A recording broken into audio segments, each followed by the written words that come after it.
Hello, good afternoon on this beautiful sunny afternoon. You guys know I only yawn when I read, right? I don't know why I'm always yawning. Okay. So, where were we? They got into Swindle's Palomino Emporium, and they through, well, Luther was nowhere to be found, the dog. They don't know what happened. They don't know where he was, but he wasn't there.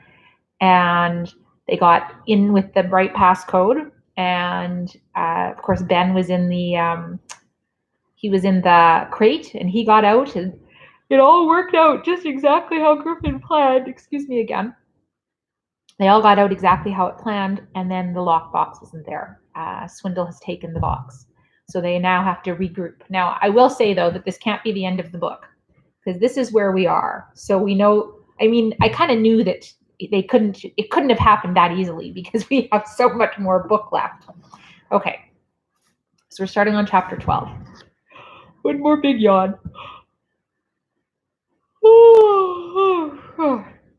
Misery. There was no other word for it. Watching Mrs. Brompton march an endless parade of house hunters through the Byng home was more than Ben could bear. He regarded each potential buyer with suspicion and outright hostility. Could these nice people be the enemy? The ones who would force Griffin's family to move? Who would split up the greatest pair of friends Cedarville had ever seen? As awful as it was for Ben, it had to be even worse for Griffin. It was his life that was being turned upside down. And not just by real estate agents. His entire personality had changed. The fire was gone, along with the razor-sharp sense of purpose that had always guided him. How many times had Ben prayed for a break from Griffin's never-ending schemes? Now he would have given his right arm to hear his friend burst out with, "All right, here's the plan," to do something, anything. Whatever it was, it had to be better than treading water, waiting for the inevitable, an offer on the house, a deal, packing, moving. The end of Griffin and Ben. At least it wasn't boring. The Byngs were, looking for reasons to be out of their home while it was being shown, so they were dragging Griffin and Ben with him to every mall, park, carnival, street fair, and free concert. On the surface, he was having fun. It was like trying to enjoy great food while suffering from a gut blast or stomachache. It was hard to be entertained today when tomorrow seemed very little like entertainment. And anyway, all he could think about was yesterday. The unsuccessful heist haunted the boys. The cleanup operation replayed itself in an endless loop in Ben's head, ditching the empty TV crate, locking and re-alarming the store. Even wiping the fingerprints from the keypad and doorknobs had been a half-hearted effort. Who would call the police to investigate the disappearance of absolutely nothing? At the most, Tom Dufferin might wonder about the delivery that had mysteriously disappeared. More likely, he would assume that his boss had dealt with it. In a way, the operation had been the perfect crime, in and out, without a trace. How could such a glorious success have been such a dismal failure? They hashed and rehashed the details until their throats went dry. Only the roles were reversed. Ben was the one prodding, "What now? What next?" "You can't heist something if you don't know where it is," Griffin said sadly. And it made total sense in every way but one. Griffin Byng did not admit defeat. Simply not in his DNA. How had he suddenly become the man without the plan? They were riding home from yet another concert in the Bing's van when the barking sounded. Not the playful yelp of a house pet, but a full-throated braying.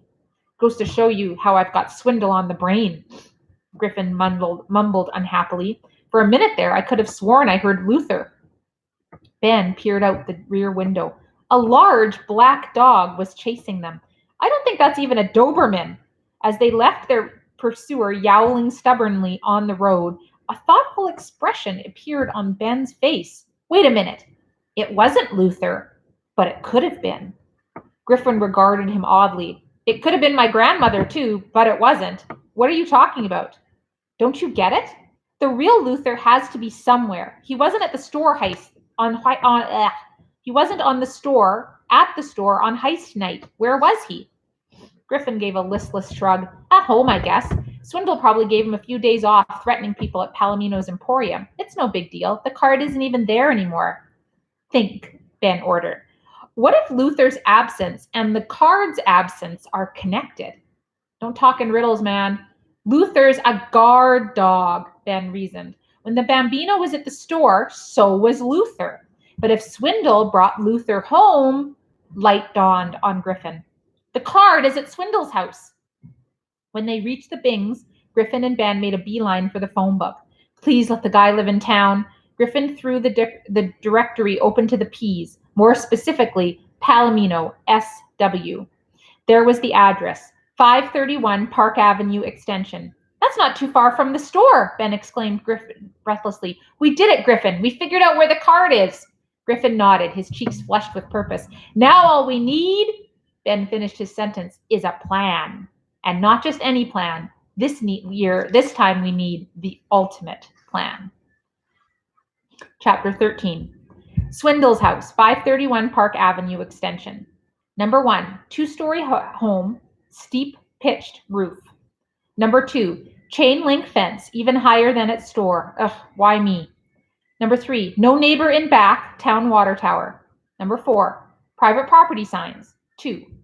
Number 5, no trespassing signs. 3. Number 6, keep out signs. 4. Number 5, beware of dog signs. 6. Someone sure likes signs, Ben observed nervously. He loves chasing people away, Griffin amended. He frowned at a sticker on one of the door side lights.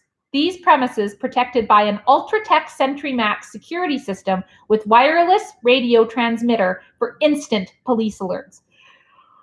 Oh, excuse me. Great, he muttered. Another alarm. And this one looks like something out of a James Bond movie, Ben added. His eyes fell on the dog dish of the stoop and a leash handle wrapped around the wrought iron railing. Heart sinking, he tracked the leather leash through the bushes and around the side of the house. The taut line suddenly went slack. Uh-oh. Ben was already in motion before they heard the first bark. He grabbed a bewildered Griffin and began dragging him across the lawn.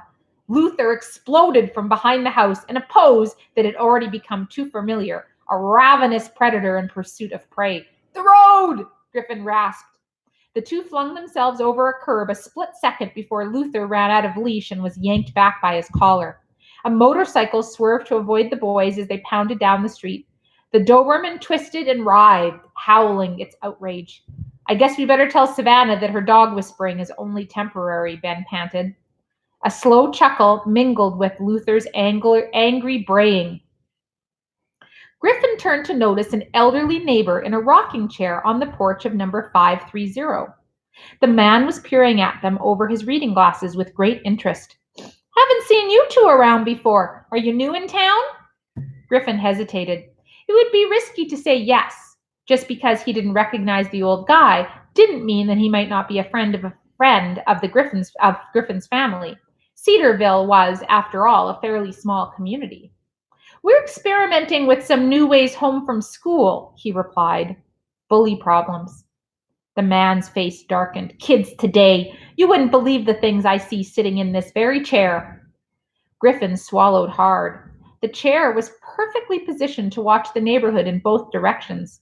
The Palomino front door was dead ahead across the street. Spend a lot of time out here? He asked faintly. Every waking minute, the man said cheerfully. I worked 43 years down in the coal mines. In my book, a second out of fresh air is a second wasted. Even in bad weather, Ben ventured. I dress for it. Rain or shine, hot or cold. Eli Mulrooney is right here. Except at mealtimes, Griffin prompted.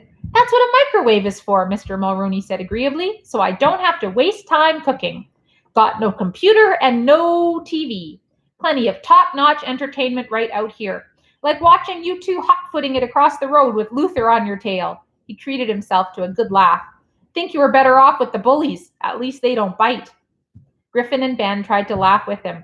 What kind of people have a dog like that? Griffin complained. Doesn't it, attack the mailman or bite their kids? Ha! If there's anyone nastier than that dog, it's the fine fellow who owns it. He lives solo. Who'd bunk with a creep like that? But Luther's not around much. Pal o' mine usually has the critter on dog guard duty at his store. Wonder why the monster's all here all of a sudden. Probably ate a few customers in the shop. Griffin felt some small measure of satisfaction. Eli Mulrooney may have been the unofficial CIA of the Park Avenue extension, but the old man still didn't know the real reason Swindle had moved Luther from store to home. Griffin was sure of it. The safe was there, with the card inside it. He grimaced. Bad enough Swindle was a security freak with an attack dog and an alarm system that had everything short of laser cannons. How were they supposed to pull off a heist under the nose of a full-time neighborhood spy? www.ultratech.usa. Military caliber security for your home. Griffin leaned back from the computer screen, whistling nervously through his teeth. How bad? Asked Ben. They were in the school library researching S. Wendell's Palomino's security system, hoping to find a way to beat it. You know what the Ultratech company is? Griffin groaned. They take the alarms the Navy used to put in dry-docked submarines and install them in people's houses. Leave it to Swindle. Ben peered over his shoulder at the screen. It says their sirens are 175 decibels louder than revving jet engines. That means if we set it off, half the town will come running, including the police and my mother. Doesn't matter, Griffin said. We're not going to set it off. I wonder if the code is the same as the one at the store. That wouldn't help us, Ben pointed out. Read this part, the E-alert feature. Every time the alarm is deactivated, the system automatically sends a message to your cell phone. So if we turn off his alarm, Swindle will be the first to know. And on top of it, we've got Eli Mulroney, who just came out of the coal mine to make our lives complicated, said Griffin. He spends 25 hours a day staring at the very house we have to break into. He doesn't seem to like Swindle any more than we do, Ben mused. Maybe we should just explain what we're doing. Griffin was horrified. Are you crazy? I want your promise right now that you won't tell anyone, and I mean nobody. We told Savannah, Ben reminded him, and we still need her to get us past Luther. Don't ask us how that's going to happen. She hates our guts. Griffin nodded slowly. We could do with some help, and not just for the dog, but we can't know exactly who to recruit until we have a plan, and even having a plan seems pretty far away at this point. It better not be too far away. The auction is in 8 days. We'll make it work, Griffin promised grimly. It's more complicated than the store, but you tackle every problem one at a time. The neighbor, the dog, the alarm, the break-in, the safe. The what? Mr. Martinez appeared from behind a shelving cart. The alarm, the break-in, the safe? Griffin, Ben, if I didn't know you better, I'd swear you were planning a burglary. Griffin was appalled. On top of everything else they were facing, how could they be so careless as to spill the beans in front of their teacher? He looked at Ben and instantly knew there were going to be no assistance from that. There was going to be no assistance there. His best friend was paralyzed. You're right, Mr. Martinez, Griffin managed finally. We are planning a burglary. At least Ben is. Ben cast him a look of pure torment. Griffin forged on. For creative writing. Ben got this great idea to write about a big robbery, and in order to write it, you have to plan it like it's real. Mr. Martinez broke into a delighted smile. I think that's fantastic. What's being stolen, Ben? A diamond necklace? Ben croaked. That explains the safe, said the teacher. How about the house you have to break into? I haven't really figured that out yet, Ben offered faintly. That's part of the writer's craft, the teacher enthused. You design the house to fit what you want to happen in the story. I have an idea. Go to the town hall. The building department has architectural drawings for every house in Cedarville. That should help your imagination take off. It might not have helped Ben, but it did wonders for Griffin. If the building department had a floor plan for every house in town, that meant there would be one on file for 531 Park Avenue Extension. And seeing that layout might show them the way in. Chapter 14. Mrs. Annabelle Abernathy, the building department clerk at the Cedarville Town Hall, loved her files and treated them as if they were her children. So when two 11-year-olds asked to see the original blueprints to 531 Park Avenue Extension, she was reluctant to hand them over. What do you need it for? She asked. It's a project for school, Griffin replied, pleased that it was only half a lie, thanks to Mr. Martinez. Town history, that kind of thing. Our job is to find the floor plan of a house built in the 20s or 30s. Well, all right, she said grudgingly, but you have to go and wash your hands. Man, am I insulted, Ben complained as the two sat in the men's room, scrubbing. Does she think we crawled over here through the sewers? It's the skate park thing all over again, Griffin muttered. They treat kids like garbage in this place. If we can manage to photocopy those plans without drooling on them, she'll think it's a miracle. Just keep your cool. The last thing we need is for her to ask too many questions. Back at the desk, there was good news and bad news. I couldn't find 531 Park Avenue Extension, Mrs. Abernethy explained, so I brought you the blueprints for 1414 Lakewood Road. She held up a cautionary finger when both boys opened their mouths to protest. Hear me out. You're studying town history, and this is part of it. Between 1925 and 1927, a builder named Gunhold put up 6 homes in Cedarville, all exactly alike. One was 531 Park Extension. Another is 1414 Lakewood. So this is the blueprint for the house you're asking about, since the plans are exactly the same. Under Mrs. Abernathy's watchful eye, Griffin and Ben photocopied the drawings and left the town hall. Seconds later, the papers were spread out on a park bench as the boys tried to make sense of them. Who can read these things? Griffin wondered aloud. Where's the back door? Maybe we could get in that way where Mr. Mulrooney couldn't see us. Ben squinted at the main floor layout. I think it's a side door. Doesn't look like there's anything in the back. It's a solid line. Anyway, all the doors and windows will be covered by the alarm. Griffin stared at the plans until he felt his eyes crossing. If I ever say I want to become an architect, hit me with a shovel. I can't get a sense of the house from this. We're going to have to see the real thing. Oh, sure, Ben said sarcastically. Swindle's just going to invite us in for the grand tour.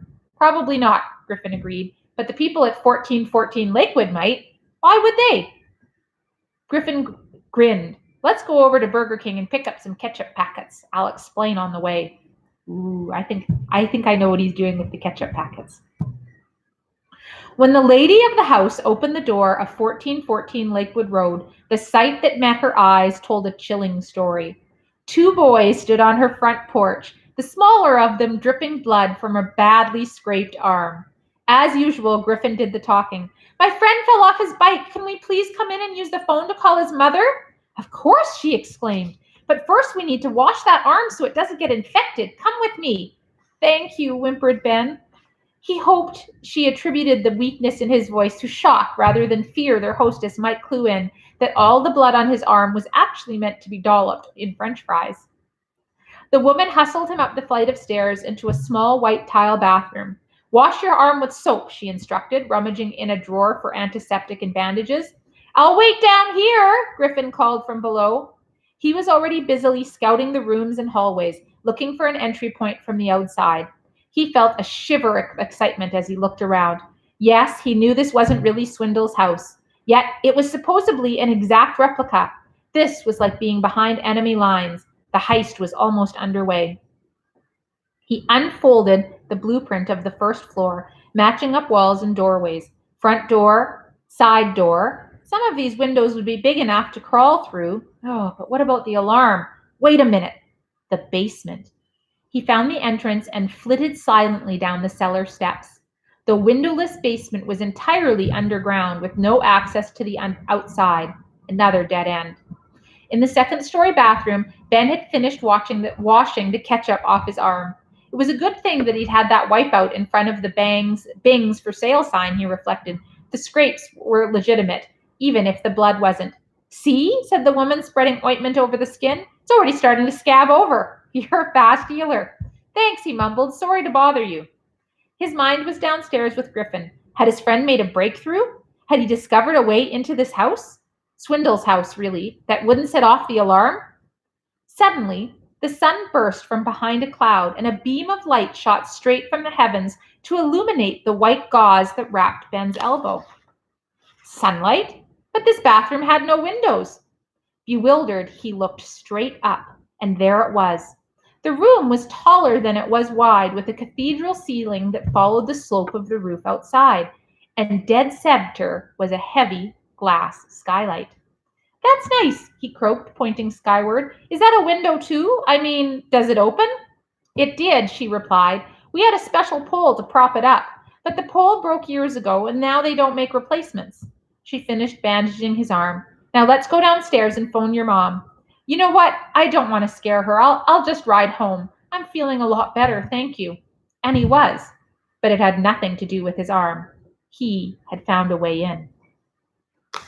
Chapter 15. Antonia Pitch Benson opened her locker and shrugged out of her backpack. She was in the process of stowing it on the shelf when the words jumped out at her, top secret. At the base of the narrow space sitting on her gym shoes was a printed note on bright green paper folded twice. She opened it up and began to read. You have been chosen for your special skills to do something that urgently needs to be done. To learn more, come to the ballroom at 3:30. Don't miss this. It will be worth your while. $$$$$. What's that? She wheeled around to see Darren Vader craning his neck to read over her shoulder. You mind your own business, she barked angrily, snapping the note out of his view. She refolded the paper and pocketed it. Now, what could that be about? Someone had obviously slipped it through the vents in her locker door. But who? And why her? Her only talent was rock climbing, and there weren't any mountains or crags near Cedarville. The whole thing was probably just a joke. And if Darren was behind it, she would be expressing her displeasure with her fists. She slammed her locker door shut. Whatever it was, she'd know at 3:30. Dad, this athlete's foot itch is driving me crazy. Isn't this anything we can do? Logan Kellerman had never been so prepared for an audition. He had rehearsed his lines so many times that he knew it inside and out. He understood every subtle shade of it, especially his character's motivation. He was someone who didn't want to be itchy anymore, and who knew his father loved him enough to buy an exciting new product to make him feel better.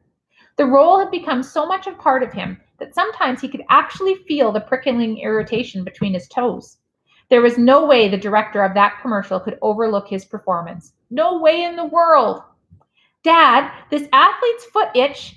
He was halfway through the speech again when he noticed a green piece of paper at the bottom of his locker. You have been chosen for your special skills. Special skills? Logan's heart beat faster. This could only be about some kind of acting job. The ballroom at 3:30. He could hardly wait.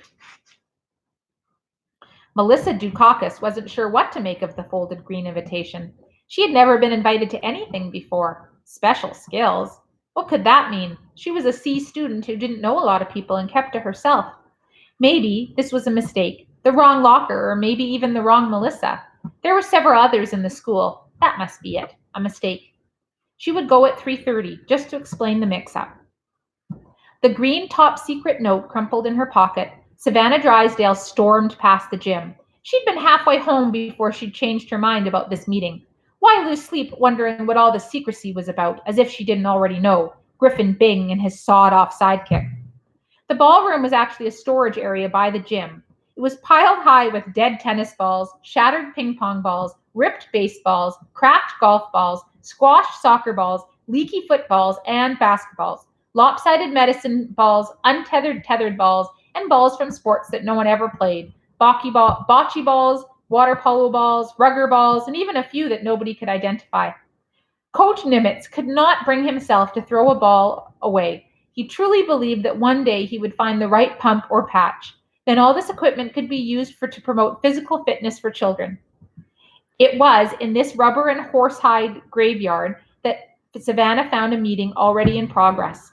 Along with Griffin and Ben, she was surprised to see Pitch, Logan, and Melissa lounging on the soft piles of phys ed cast-offs. You two, Savannah spat. I knew it. This is about your stupid baseball card, isn't it? You were right to be angry before, Griffin told her seriously. We should have been honest with you from the very beginning. We won't make that mistake again. Pitch was bewildered. What baseball card? Before we go any further, Griffin said solemnly, I need your word that what's said in this room stays in this room. In or out, you can't tell anyone about this. Ever. This is no kid's game. There's serious stuff on the line. Serious money, but also serious trouble if anything goes wrong. If you don't think you can handle it, there's the door. Nobody moved, not even Savannah, who knew what was coming. Pitch spoke up. All right, Griffin, you've got our attention. What is this about? A Babe Ruth card from 1920, the kind collectors pay big bucks for. Griffin gave them the whole story, from the discovery in the old Rockford house to Swindle's deceitful flim-flam and the unsuccessful break-in at the store. So it's about the money, but not just the money, he concluded. Swindle saw a couple of kids and he took advantage of us because he didn't think we would do anything about it. And we have to show him that he was wrong. Logan cleared his throat. How much money are we talking about? Equal shares, split 6 ways, Griffin replied. We can't know the total amount because it's being sold at auction, but the rock bottom starting bid is $200,000. And Swindle told the TV news he thought it could go for $1 million. $1 million! Melissa performed the calculation at lightning speed in her head. That's $166,666 each. I could buy a state-of-the-art computer. And build a new wing on your house to be kept in, Ben said. Or to keep it in, Ben said. I could afford acting lessons from Sanjay Jotwani, said Logan dreamily. I could take my family climbing at Yosemite. Yosemite, exclaimed Pitch in awe. Savannah was not as easily impressed. Yeah, it's a lot of money. I'd love to grow up knowing I've got enough in the bank to pay my way through veterinarian school. Who wouldn't? But that kind of cash doesn't come easy. You're talking about a robbery, not a Sunday picnic. You're right, said Griffin. Still, if we all work together, we can pull it off. We break into Swindle's house through a skylight on the roof. Pitch, that's where you come in. Your job is to get us there. Like climbing on a building instead of a mountain, she mused. The house has an alarm system, but the motion sensors will be off. We know this because Swindle keeps a guard dog that sleeps in the house. The dog's no joke, but Savannah can handle him. Deep down, he's a real sweetheart, Savannah says fondly. Melissa shook her head, clearing the veil of her hair away from her face. So my role is to get to the panel and disarm the alarm? Pitch regarded her in amazement. You can do that? Ben shook his head. Doesn't matter. That's the last thing we want to do. If anyone shuts down the system, Swindle gets notified by e-alert. Melissa frowned.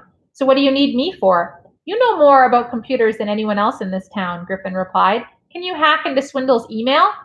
Probably, but what for? We need to find a time when he's going to be out of the house for a few hours. We can't have him busting in on us when we're stealing our card back. And where do I fit into all of this? I'm an actor, not a burglar, Logan said. Swindle lives across the street from the great-granddaddy of nosy neighbors, Griffin replied. His name is Eli Mulroney, and he has the whole block under surveillance 24/7. His chair is pointed right at Swindle's front door. We need you to focus your acting skills on making friends with this guy so you can distract him during the operation, and you'll be a lookout at the same time. Griffin got up from the flattened exercise ball he'd been using as a beanbag chair.